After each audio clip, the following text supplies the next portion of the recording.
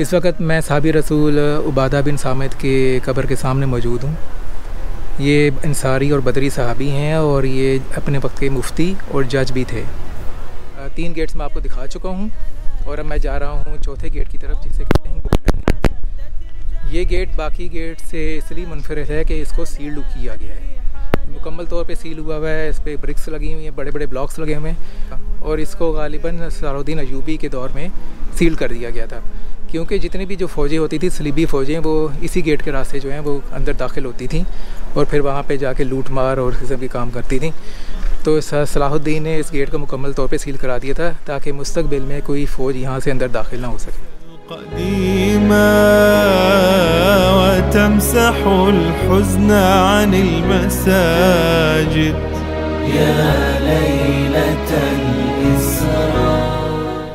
इस वक्त जो अकब में आपको गेट नज़र आ रहा है, इसे कहते हैं गोल्डन गेट, और इसके बारे में यहूदियों का अक़ीदा ये है कि जब उनका मसीहा आएगा तो वो इस गेट को आके खोलेगा और यहीं से वो जो है नमूदार होगा, ज़ाहिर होगा।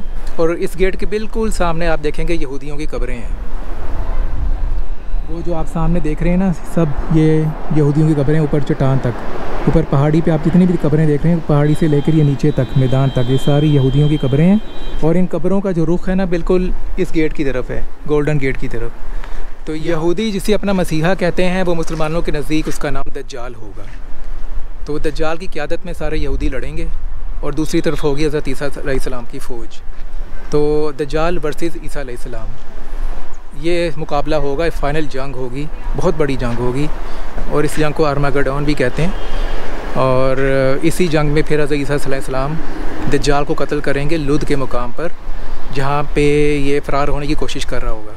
और लुद से थोड़ी फासले पे इनका एयरपोर्ट है, बेन गुरियन इंटरनेशनल एयरपोर्ट, और गालिब इम्कान यही है कि वो जहाज़ के थ्रू वहाँ पे भाग रहा होगा, जहाज़ के थ्रू वहाँ से फ़रार होने की कोशिश कर रहा होगा। जब हज़रत ईसा अलैहिस्सलाम उसको आके यहाँ पे आन दबोचेंगे, उसको वहाँ पे फाइनली कत्ल करेंगे।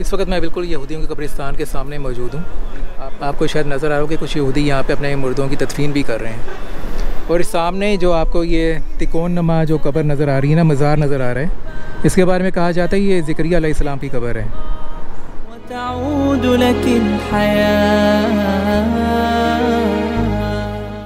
इस कब्रिस्तान में यहूदियों के लिए दफन होना इतने बस की बात नहीं है, क्योंकि यहाँ पे कब्र की कीमत बहुत ज़्यादा है।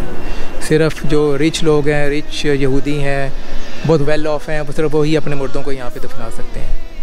ये जो आप बाकियात देख रहे हैं ना, ये पुराना स्ट्रक्चर जितना भी देख रहे हैं, ये आसार कदीमा जितने भी आपको इस वक्त वीडियो में नज़र आ रहे हैं, इसके बारे में कहा जाता है कि हज़रत दाऊद अलैहिस्सलाम के ज़माने का शहर है।